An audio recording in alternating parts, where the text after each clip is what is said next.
오늘은 치유하신 하나님 59번째 함께 신명기 32장 39절의 말씀으로 함께 은혜를 나누고자 합니다. 하나님께서 큰 은혜 주시기를 바랍니다.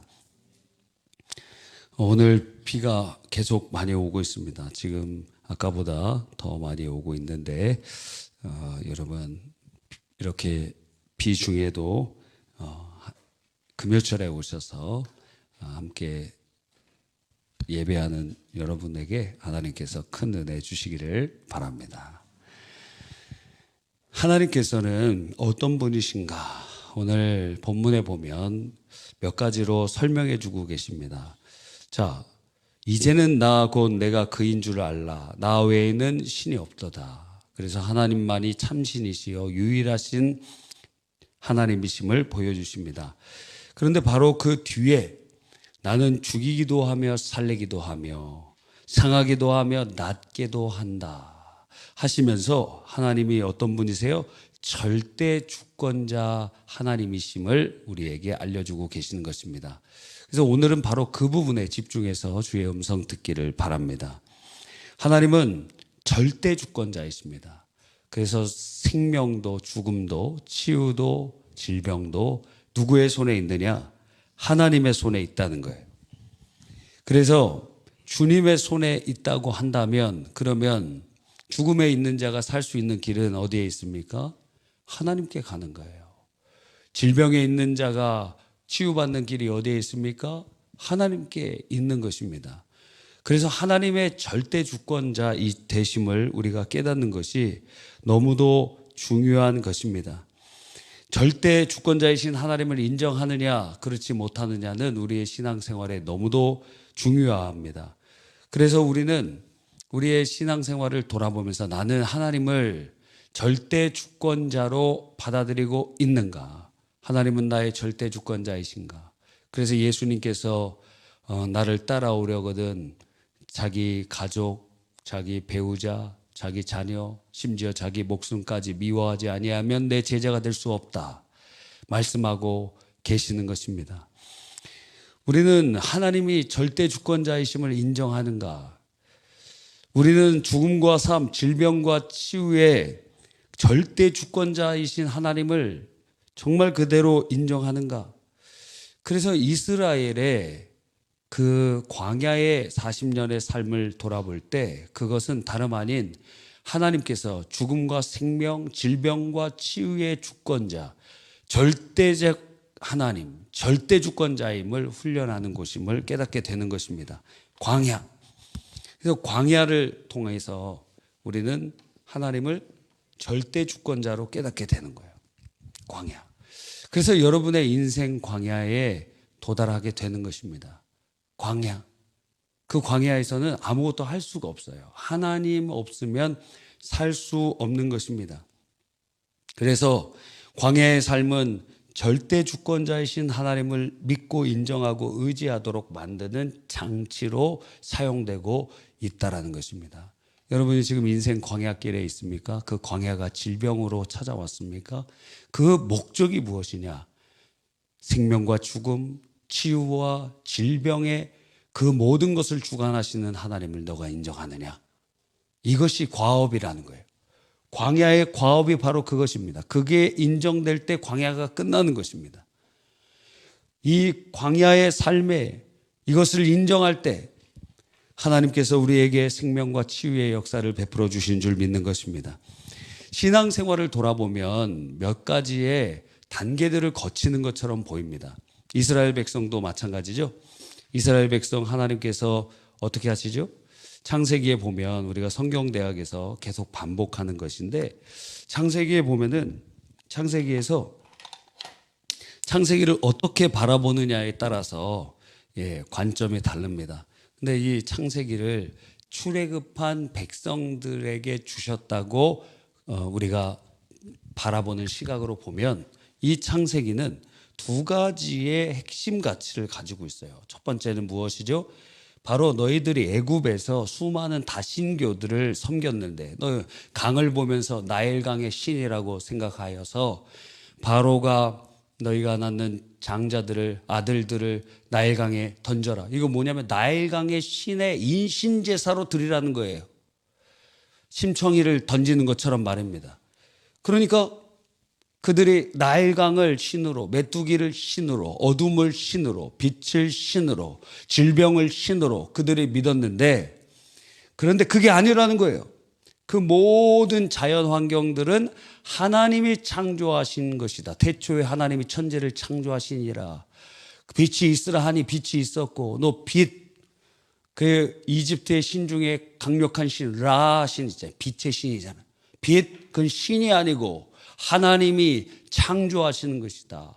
하나님의 창조하신 이 세계, 오직 유일하신 하나님은 한 분이시다 하는 것을 창조의 사건을 통해서 보여주시고, 그리고 그 애굽에서 종 노릇 430년 했던 그들에게 너희들은 종이 아니다. 너희들은 하나님이 택한 백성이다. 그래서 메소포타미아에서 있었던 아브라함을 주님께서 부르셔서 내가 지시할 본토 친척 아비집을 떠나 내가 지시할 땅으로 가라 말씀하시며 선택받은 백성임을 알려주시는 거예요.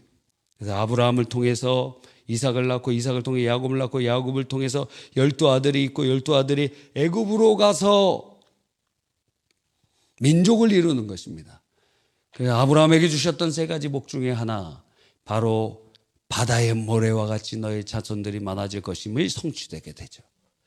그러면서 주님께서는 이제 출애굽기로 오시는데, 이 출애굽기에서 자 어떤 우리의 신앙의 모습을 보여주시냐면 모세를 통하여 이스라엘 백성을 건져내시는 겁니다. 이걸 가리켜서 구원이라고 하죠. 구원시키시는 거예요. 하나님이 모세를 보내셔서 그들을 구원해 내시는 것입니다.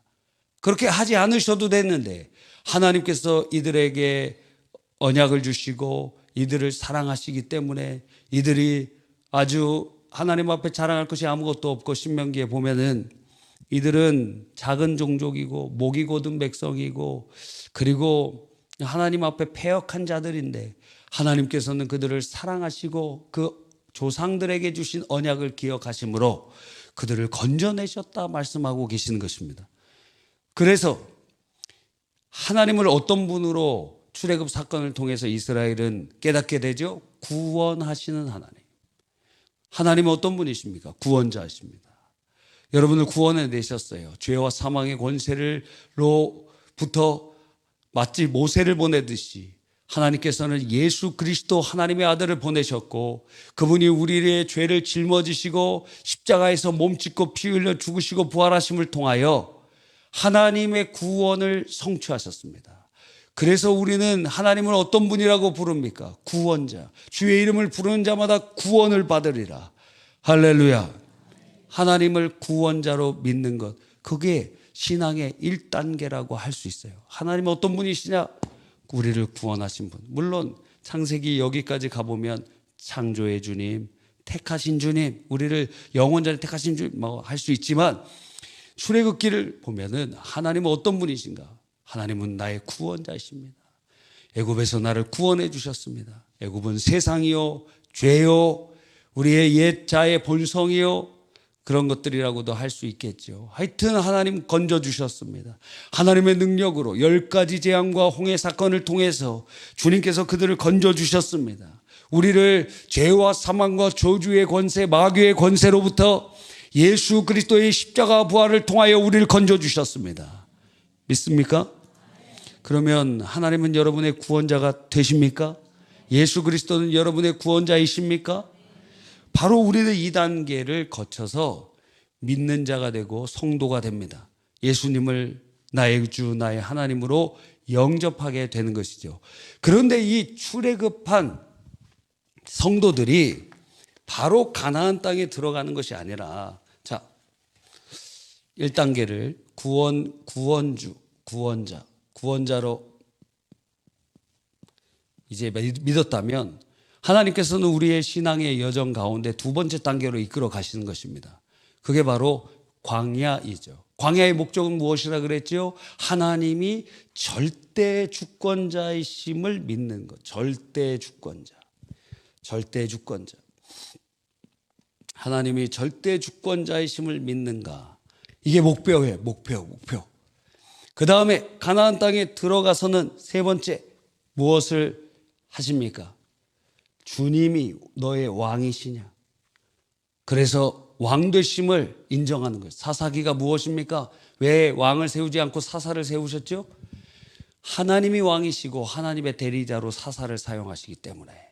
그래서 하나님이 왕 되심을 훈련하는 것이 사사기였는데 그들은 사사를 결국에는 거절하고 나중에 우리도 왕을 달라 하시며 그때 사무엘의 기분 굉장히 나빴어요. 왜? 사무엘의 아들이 사사였거든요. 그러니까 사사 대신 우리에도 왕을 주십시오. 기분 굉장히 나쁘고 그런데 하나님 앞에 기도했습니다. 이들이 왕을 달라고 하는데 어떻게 해야 됩니까? 그랬더니 하나님께서 사무엘을 위로하시면서 말씀하시기를 이들은 너를 미워하는 것이 아니라 나의 왕됨을 받아들이지 않는 것이다. 그러나 그들에게 왕을 세워주어라. 그러니까 사사시대에는 보이지 않는 하나님을 왕으로 섬기는 그것을 훈련하는 시간이었어요. 네 번째, 마지막 종착적으로 네 번째의 단계는 무엇이냐면 주님과 동행하고 주님과 연합한 삶이에요. 그래서 예수 그리스도를 믿는 우리들이 주님과 동행합니다. 높은 산이 거친 들이 조막이나 궁궐이나 내 주 예수 모신 곳이 그 어디나 하늘나라 동행과 연합하는 거예요. 주님께서 예수 믿는 자 안에 어떻게 하시죠? 동행하시고 우리의 몸을 성전 삼으시고 그리고 이제는 어떻게 돼요? 주님 사랑하는 주님과 연합하게 돼요. 주님 내 안에 나도 주님 안에 있음을 우리는 경험합니다. 그리고 실제로 성찬을 통해서 주님의 몸과 피가 내 안에 있음을 체험하고 우리는 눈으로 보고 입으로 경험하고 그리고 영적으로 우리는 체험하게 되는 것입니다. 그래서 성령의 충만함을 받으면 주님 뜻이 내 뜻이 되고 내 뜻이 주님 뜻이 되는 것이죠. 그래서 이때는 그냥 천국이 시작되는 것입니다. 뭐 죽어서 천국 안 가도 이미 여기에 우리 안에 임하시는 하나님의 나라가 경험되고 체험되고 느껴지고 있게 되는 것을 보는 것입니다. 몇 주 전에도 살펴본 바와 같이 하나님의 나라는 크게 세 가지의 관점으로 살펴봐야 되는데 첫째가 무엇이죠? 심중천국이라고 그랬어요. 성경대학 때도 말씀드렸죠. 심중천국. 하나님의 나라는 여기 있다 저기 있다 못하리니 너희 마음속에 있느니라. 그래서 성령께서 임재하시고 그곳에 의와 평강과 희락 이 세 가지가 심중천국의 핵심같이 의, 평강, 희락. 그래서 우리 안에 불안하고 염려하고 걱정되고 그 지금 천국이 이루어지지 않았습니다. 주님이 다스리시는 곳이 천국인데 주님이 통치하시는 곳이 천국인데 그런데 여러분의 마음이 불안하고 염려되고 걱정된다? 정상이 아니라는 거예요. 오늘 하루 상반기 우리의 하루의 일부의 시간이 그렇게 될 수 있지만 하루가 넘어 이틀 동안, 3일 동안, 4일 동안 그렇게 여러분의 심령과 정서를 방치하는 것은 죄가 됩니다. 죄가 되면 죄를 짓는 자는 마귀에게 속하나니 악한 마귀 사단의 권세가 여러분의 삶에 개입하도록 열어주는 것입니다. 그러니까 내 마음의 심령에 두려움이나 염려나 걱정이나 그런 것들이 침투하지 못하도록 어떻게 돼요?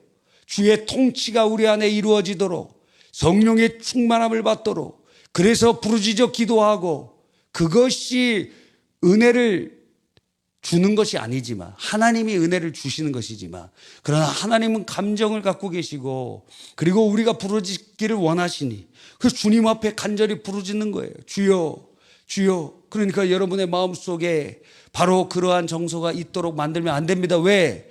그곳은 하나님께서 다스리시는 나라, 여러분의 마음은 하나님이 다스리시는 하나님의 나라, 심중천국이기 때문에 그런 것입니다. 지금 마음이 불편합니까? 여러분은 심지어 감옥에 가고 어디 구류가 되고 있을지라도 여러분의 심령은 묶여지지 않아야 됩니다. 바울 사도와 실라가 감옥에 갇혀 있지요. 그래서 매를 맞아서 온몸이 피투성이가 되고 누울 수도 없어요. 그러니까 그들이 밤에 그 누울 수도 없고 잘 수도 없는 그러한 고통 가운데서 사도행전에 보니까 그들이 찬송을 불렀더라 그랬습니다. 인신은 구속되어 있는데 그의 심령은 자유하다 이거예요. 우리의 몸은 구속될 수 있고 우리의 몸은 잡혀있을 수도 있고 우리의 몸은 어려움의 상태에 있을 수 있으나 여러분의 영혼은, 여러분의 심령은 자유할 수 있다는 것입니다. 그래서 여러분이 어떤 환난과 어려움이 있을지라도 우리의 심령은 자유한 것입니다. 왜? 하나님의 나라가 성령으로 우리 안에 임하기 때문에 그런 것이죠. 그러니까 왜 정서를 방치하느냐 이거예요. 왜 감정을 그렇게 방치하느냐 이거예요. 하나님의 나라임을 알면 하나님의 나라에 불의와 염려와 두려움과 걱정과 근심과 그러한 사단과 죄악의 찌꺼기들이 왜 들어오도록 방치하느냐 이거예요. 그래서 우리는 잠자기 전에, 예배드리기 전에 항상 우리는 정서를 점검하고 회개하고, 그리고 미워하는 사람이 있는지 없는지, 그래서 주님께서 주기도문을 가르쳐 주시면서 우리가 우리에게 죄진 자를 사하여 준 것 같이 우리에게 죄를 사하여 주시옵소서. 이게 무슨 말인지 어렵잖아요. 누가복음에 보면 우리가 우리에게 죄진 사람을 다 용서해 주오니 우리의 죄를 용서해 주십시오 라고 주석하고 있는 것입니다.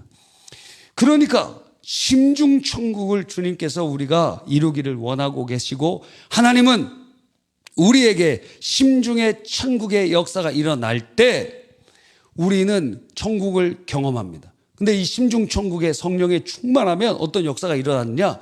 마음만 기쁜 것이 아니에요. 우리 안에 심중천국이 우리의 영혼과 마치 이렇게 돼 있어요. 영혼이 있고 육체가 있는데 영혼과 육체가 이렇게 분리되어 있는 것이 아니라 이렇게 돼 있어요. 연결되어 있어요. 영혼과 육체가 이렇게 연결이 되어 있어요. 그래서 여기 교집합적인 부분을 마음이라고 칭할 수 있습니다. 우리는 영과 혼과 육 3분법으로 보지 않고 영혼과 육체의 2분법으로 보는데, 그럼 마음이란 건 도대체 어디에 속하느냐? 자, 영이 죽어 있는, 주님을 알지 못하는 그 불신자들의 마음이 있어요, 없어요? 있어요. 마음이 없다 그러면 여러분 이상한 사람들이에요. 저 사람은 사람도 아니라고 생각하는 거예요. 불신자들에게도 마음이 있다. 그러니까 마음은 육신에게도 속하고, 그런데 영혼에게도 속한 교집합적인 부분인데, 자, 우리의 영혼이 구원받고 우리의 심령까지도 천국이 임해요. 근데 성령의 충만함을 임하면 어떻게 되느냐? 이 여기가 가득 성령에 충만하다가 더 큰 은혜를 받으면 이 육체까지 하나님의 나라가 임재하기 시작해요. 그럼 병이 떠나갑니다. 왜 그러느냐? 하나님 나라에는 상함도 없고 죽음도 없고 고통도 없고 눈물도 없기 때문에. 그래서 성령의 충만함을, 그래서 옛날 목사님들이 은혜 받으면 해결된다라는 거예요. 성령의 충만을 받고 은혜의 충만함을 받으면 우리의 심령이 변화되기 시작합니다.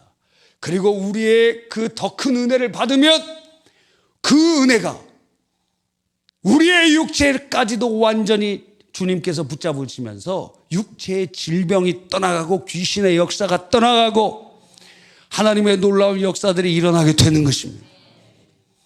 하나님께서는 우리가 그러한 심중천국과 그 천국이 우리의 삶 속에 역사되기를 원하고 계시는 거예요. 하나님의 나라는 두 번째로 여러분의 삶 속에서 건설됩니다. 누굴 통해서? 여러분을 통해서.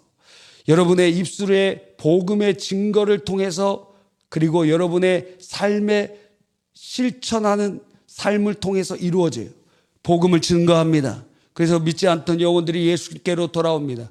그리고 여러분의 삶으로 하나님 나라의 가치를 세워가며 이 땅에 하나님의 영광을 위하여 여러분이 살아낼 때 이 땅이 변화되기 시작합니다. 공산주의는 혁명과 싸움과 그리고 그런 체제 전복을 통해서 그렇게 이루어가지만, 예수 그리스도의 방식은 십자가를 지고 우리가 미랄이 될 때 이 땅에 하나님의 나라를 세워가는 것입니다. 이 땅에 막 정치적으로 충돌이 일어나고 어려움이 일어날 수 있어요. 그런데 가장 확실하고 장기적으로 가장 강력한 것은 어떤 방식이냐? 물이 바다를 덮은 같이 예수 그리스도를 믿는 자들이 가득 넘치게 되면 저절로 기독교적인 법안이나 그런 체제로 바뀔 수밖에 없다는 거예요. 그런데 그 모든 것들은 아주 엄청난 헌신이 필요합니다. 여러분이 킹덤 빌더의 삶을 살아가기 위해서 예를 들어 제사 문제 하나를 해결한다고 해도 여러분의 평생의 기득권을 포기해야 될 수도 있고, 부모의 재산 상속을 포기해야 될 수도 있고, 가족에게 사람 취급 못 받을 수도 있습니다. 그런데 우리의 믿음의 선조들이 제사 문제 하나 결단하기 위하여 그 모든 것들을 대가 지불하고 있었다는 것입니다. 그리고 어떤 사람들은 우리나라 그 인권위원장 지금도 있으신지 모르겠지만 우리 아는 교회 장로님이신데 그분 천재 공부도 열심히 하고 그러는데 주일날 무슨 시험을 본대 학교에서. 그래서 학교를 안 나갔대. 그래서 선생님한테 두들겨 터지고 맞고 그랬다는 거예요.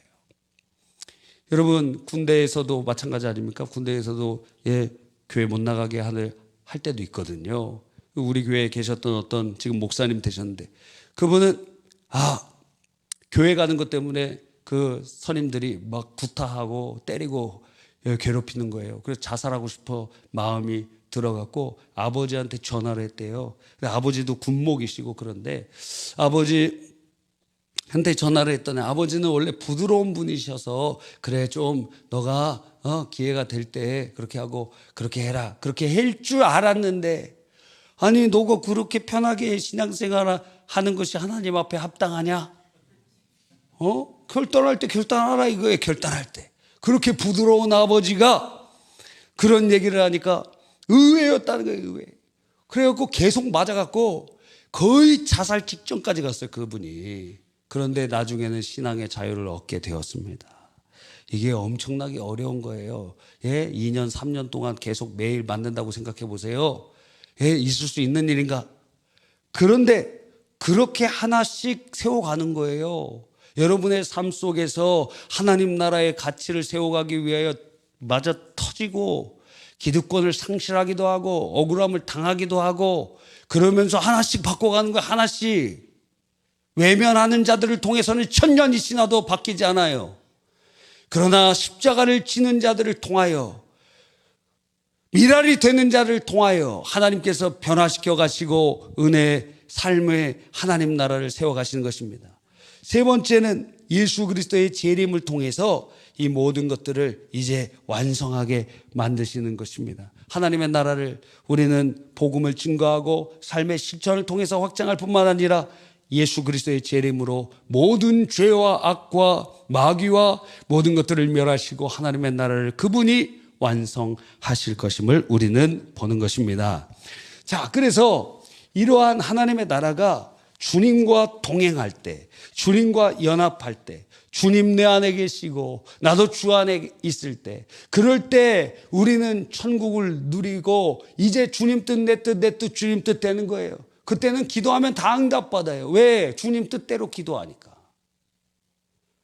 지금은 여러분 우리가 좀 하나님의 뜻과 멀어져서 있을 때가 많잖아요. 그렇죠? 물론 여기에 계신 분들은 다 주님 뜻대로 기도하시는 분입니다. 그래서 여러분의 18번 찬양은 주님 뜻대로 살기로 했네. 주님 뜻대로 살기로 했네. 주님 뜻대로 살기로 했네. 뒤돌아서지 않겠네. 그래서 여러분이 이렇게 비가 오는 날에도 오신 것 아닙니까? 여러분은 대단한 분들이에요. 여러분은 한 분 한 분 귀한 분들입니다.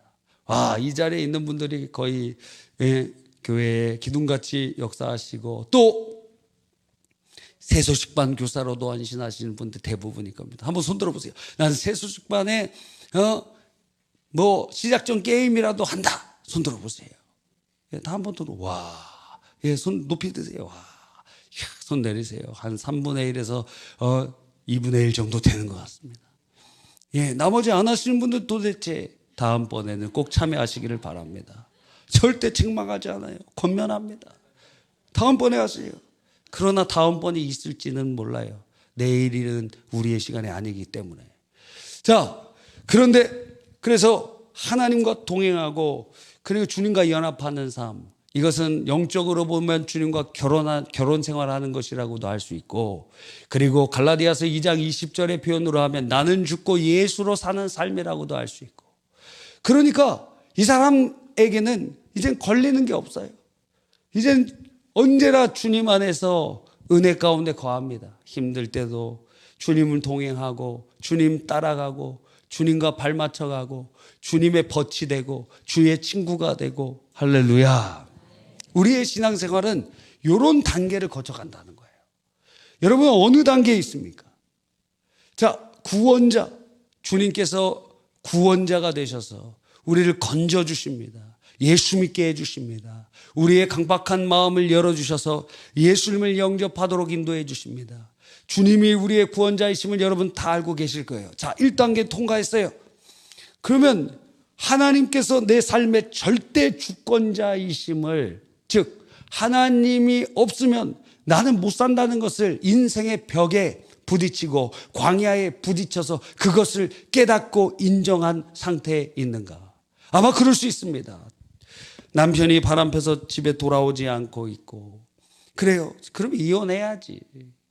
그런데 다 착한 성도들은 어때요? 마치 호세아가 고멜을 기다리듯이 기다리고 그 남편 뭐 있습니까? 혼자 사는 게 낫지? 예? 혼자 사는 게 낫지. 이혼을 조장하는 게 아닙니다. 그런데 그렇게 참으면서 인내하고 그래요. 마음이 여러분이 100번 무슨 서약해라 소용 있어요? 소용 있느냐고. 소용 없어요. 그런 건 소용 없는 짓이에요. 그러니까 인생의 딱 벽에 부딪힙니다. 그게 광야예요. 어떻게 할 수가 없어요. 광야 가운데 어떻게 할 수가 없어요. 낮에 하나님께서 구름 기둥으로 덮어주지 않으면 다 일사병, 열사병으로 죽어요. 60도까지 올라가요. 애들부터 다 죽어가요. 그리고 밤에 하나님께서 불기둥으로 인도해 주시지 않으면 다 저체온증으로 죽어요. 그리고 하나님께서 물을 내어주시지 않으면 목말라 죽어요. 자, 광야에 먹을 게 있습니까? 하나님께서 만나 주시지 않으면 배고파 죽어요. 자, 광야에 약이 있습니까? 약국이 있습니까? 의사가 있습니까? 전염병 돌면 다 죽는 거예요. 아프면 그 사람 죽어버리는 겁니다.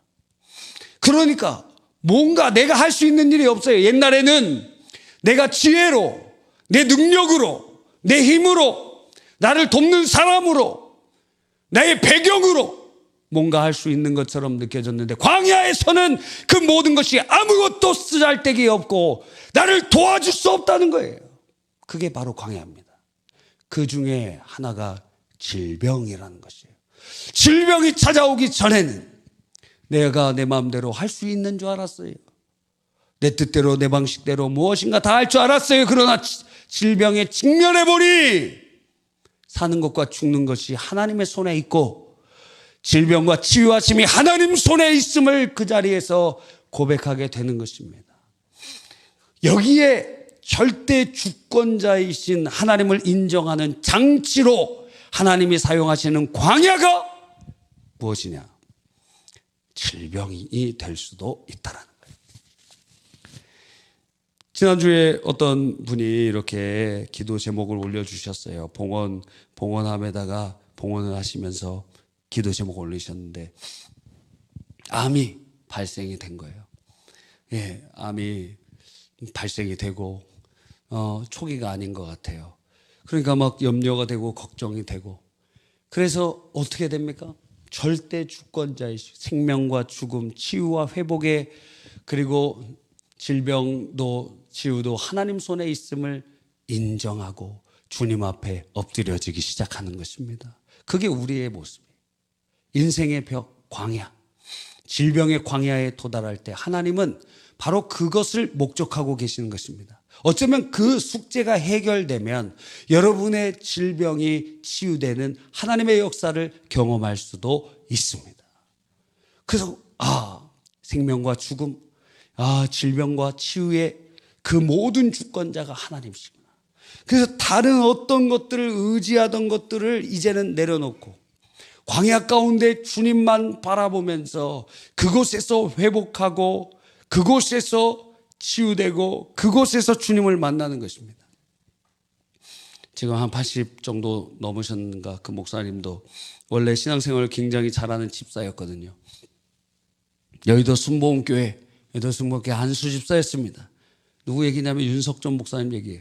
여의도 순복음교회 안수 집사로 있었고 집사 때부터 기도도 열심히 하고 그래서 막 집회도 나가고 그랬는데 신앙생활을 굉장히 열심히 했어요. 무역회사도 가고 그랬습니다. 그래서 열심히 일하고 그랬는데 질병이 찾아온 거예요. 배가 막 불러오고 그리고 복수가 차고 뭐 병원에서는 손 쓸 수 없다 그러고 그래서 삼각산에 올라가서 기도하는 것입니다. 사모님이랑 같이 올라가서 기도해요. 목이 그냥 성대가 다 쭈글쭈글해질 때까지 그분 찬양 들어보면은 찬양인지 아닌지 상당히 힘들어요. 그런데 원래 그 목소리가 아니라고. 왜? 절대 주권자이신 주님 앞에 엎드려지면서 목이 그냥 성대가 그냥 다 나가고 완전히 성대가 일자로 이렇게 돼야 되는데 쭈글쭈글해져 갖고 아예 목소리가 그렇게 변해버려요. 그러면서 주님을 만나는 거예요. 생명과 죽음, 질병과 치유의 주님을 만나는 거예요. 그것을 통해서 그분 40대부터 아프다 그랬거든요. 집회가 막 아프다고 막 그랬는데 지금까지 살아계셔. 그때 같이 있던 분들 다 돌아가셨는데. 진짜예요. 여러분도 아마 설교나 집회 참여해 보신 바 그때부터 아팠어요. 40대부터 저를 위해 기도해 주십시오. 근데 지금 80 넘으셨는데 지금도 아프시다 그러면서 아직도 막 집회하고 그러신다. 역설이에요, 역설. 절대 주권자이신 주님을 의지할 때 자기 건강 의지하는 사람. 저는 그래서 여러분 중에 나는 이것만은 자신 있습니다. 우리 찬송이 이것만을 자신 있는 거 뭐가 있습니까? 귀여움은 자신 있습니다. 우리 김구현 목사님이 아주 유심히 살펴보시더라고요. 며느리 삼으려고 그런지 모르겠어요. 그런데 지금 지난주에도 이번 주에도 어제도 연락이 왔어요. 누구 이렇게 연결해 주시라고. 물론 학생들은 아닙니다. 뭐 큰 착각으로 저를 쳐다보고 계는데 하여튼 그래요. 여러분 하나님 절대 주권자, 우리는 하나님 절대 주권자이심을 질병을 통해서 깨닫는 거예요. 내가 어떻게 할 수가 없잖아요. 어떻게 할 수가 없어요. 그래서 그 질병의 치유의 키워드도 거기에 있다는 거예요. 빨리 주님 앞에 그것을 인정하고 항복하는 것입니다. 내 생명도 죽음도 질병도 치유도 하나님의 손에 있습니다. 그래서 주님을 바라보는 겁니다. 우리가 불뱀 사건을 보는 것처럼 그 불뱀 사건에 어떻게 됐죠? 그 불뱀, 노뱀을 만들어서 장대에 매달고 그 보는 자마다 구원을 치유함을 받을 것이다. 그래서 우리들은 이 절대 주권자이신 주님 앞에 이제 십자가 바라보는 것입니다. 그래서 찬양하는 거예요. 괴로울 때 주님의 얼굴 보라, 사랑의 주님 바라보아라. 주님 바라보는 거예요. 할렐루야. 바라보는 거예요. 왜? 그것밖에 길이 없기 때문에. 여러분이 지금 질병의 위기에 찾아 있습니까? 어려움에 있습니까? 그 하나님의 은혜밖에는 없다고, 하나님의 은혜만이 우리를 살릴 수 있는 그 상태, 그게 인생의 광야고 그 목적은 하나님의 절대 주권자임을 인정하도록 하시는 장치라는 거예요. 여러분, 우리는 그 주님을 만날 때 우리의 치유의 빛이 임하고 하나님의 놀라운 역사가 일어나는 줄 믿는 것입니다. 그런데 그 상태는 굉장히 어려워요. 광야의 삶은 고통입니다. 내 힘으로 할 수 없는 것이 많기 때문에 그래요. 그래서 이런 찬양이 있어요. 왜 나를 깊은 어둠 속에 홀로 두시는지, 어두운 밤은 왜 이렇게 길었는지, 나를 고독하게 나를 낮아지게 세상 어디에도 기댈 것이 없게 하셨네. 광야에 서 있네. 주님만 내 도움 되시고, 주님만 내 빛 되시고, 주님만 내 친구 되시는 광야. 주님 손 놓고는 단 하루도 살 수 없는 곳, 광야에 서 있네.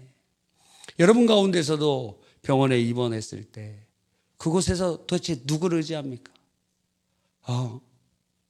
여러분이 질병 가운데 있었을 때 사실상 뭘 깨닫죠? 그렇게 사랑하던 배우자 가족들도 이 십자가 같이 져주지 못하는구나. 이 십자가 내가 지고 가야 되는구나. 여러분, 마지막에 여러분이 짊어지고 가야 될 십자가 중에 하나가 바로 여러분의 육체 그 자체입니다. 그래서 우리가 하나님 앞에 단독자가 되어 있는 것을 깨닫습니다. 중환자실에서 여러분의 생명의 경각이 왔다 갔다 할 때 아무도 들어올 수 없고 면회도 가끔 허용되는 시간에만 되는 그곳에서 여러분이 많은 시간 무엇을 경험합니까? 하나님과 나 혼자의 그 관계, 광야 속에서 주님을 바라보는 절대 주권자이신 주님을 의지하는 시간을 만나게 되는 것이에요. 여러분, 그래서 우리는 그곳에서 주를 인정하고 그분을 의지할 때 주의 생명의 빛이 우리에게 임하게 되는 줄 믿는 것입니다.